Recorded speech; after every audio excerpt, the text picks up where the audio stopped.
It's known as the Blocks, an isolated cluster of bush properties in Western Queensland, where some choose to live off the grid and are known to be hostile to outsiders. It's here around 4:30 on a Monday afternoon where 4 young police officers meet for what is supposed to be a routine job. What happens next has been laid bare by a coronial inquest. No officer, I think, wakes up and expects to go to work and be shot or shot at. The body-worn camera of Constable Randall Kirk, played in court, shows the officers jumping the front gate.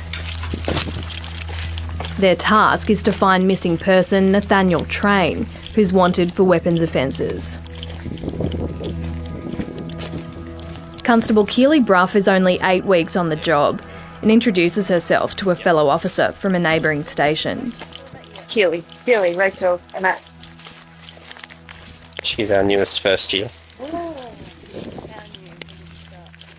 Less than 2 minutes after entering the property, a gunshot is fired. And in an instant, a routine call-out turns into a deadly assault. When we next see Constable Kirk, he's crouched behind a tree. His radio isn't working, but he uses his mobile to call his supervisor in Chinchilla, half an hour away. Hello. Hey buddy, what's the we got? He shot Rachel, I believe. I think she's dead. She shot him, I think. No, he's still walking. He's trying to walk around me. Nearby lies the body of Constable Matthew Arnold, killed by the first gunshot. Soon after, the wounded Constable Rachel McCrow was executed at close range.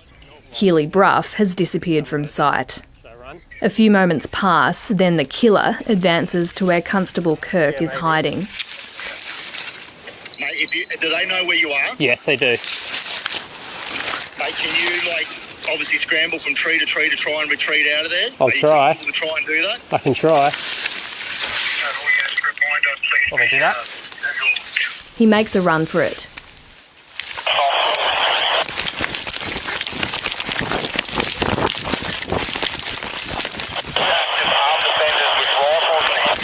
They're coming, they're shooting. The other 2 officers.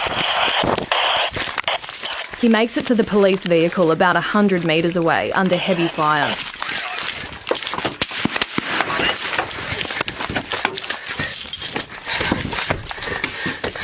The young officer is shot in the hip, but manages to flee the property.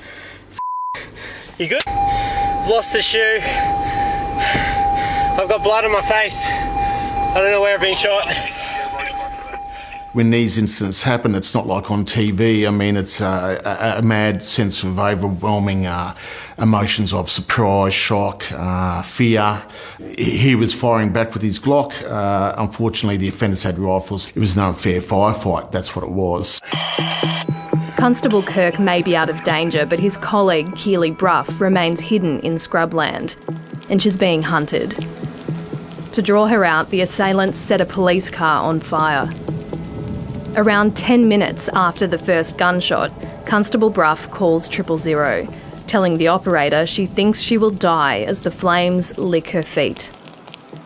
About half an hour later, at a neighbouring property, Alan and Kerry Dare notice a plume of black smoke, and Kerry also calls 000.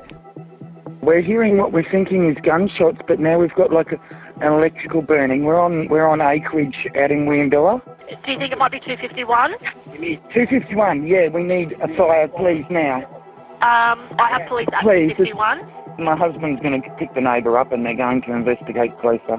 I probably wouldn't. I'd probably just stay at home. I know this might sound bad, but I'm trying to get more information as to, what's going on. The operator again tells Kerry that her husband should stay put, but by then he and his friend Victor Lewis have already left, Alan filming on his phone. Operator Emma Donald will later tell the coroner she saw a notification on her computer that police were in trouble at the property, but did not click on it. At that time, I didn't know if it was related or not.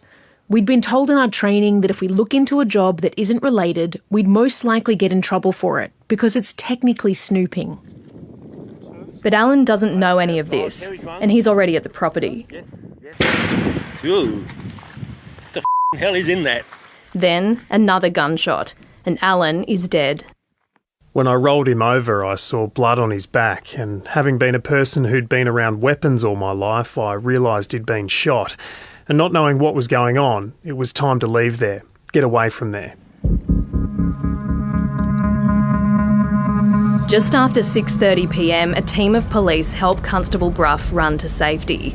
She'd been hiding for 2 hours. Around 8 p.m, a special emergency response team arrives. They try and fail to negotiate with the 3 shooters. One of them fires at the police helicopter. Ultimately, by 10:40 p.m, all 3 have been fatally shot by police. What we couldn't piece together was it was a missing person report. Why would that result in the shooting of multiple officers and the killing of them? You know, it was just difficult to try and extrapolate out how you could get this result from that kind of job. The perpetrators were identified as Gareth Train, his wife Stacey Train, and brother Nathaniel Train. In the aftermath of the shooting, police conducted a drive-through of the property. On each side of the driveway were 3 hides, from which Gareth and Nathaniel had opened fire on the young officers. Closer to the house, mirrors lined the driveway, and inside was a cache of weapons, ammunition, tactical gear and cardboard for target practice. Terry Goldsworthy was a police officer in Queensland for almost 30 years. There'll be a number of questions the coroner will seek to answer, and one of those is, how are they so readily prepared? Another key question, how much did police know about the Trains prior to the attack? And how much was passed on to the 4 attending officers?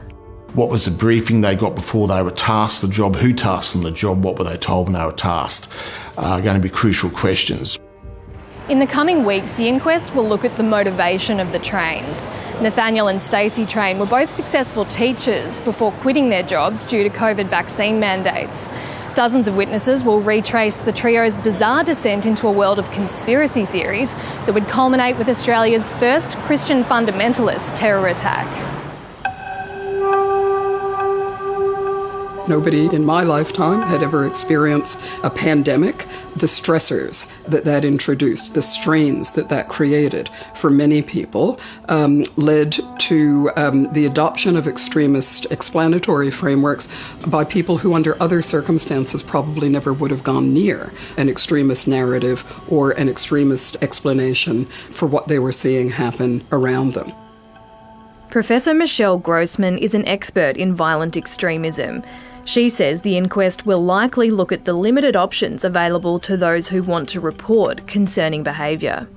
We really only have one system, and that's the National Security Hotline. For early intervention purposes, most people, especially those who are close to somebody, will not contact the National Security Hotline. On the first day of hearings, Judy McCrow addressed the media for the first time since her daughter's death. While the terrible void in our lives will never be filled, we hope any reforms put forward by the coroner will prevent a tragedy like this happening again and other families experiencing our heartbreak.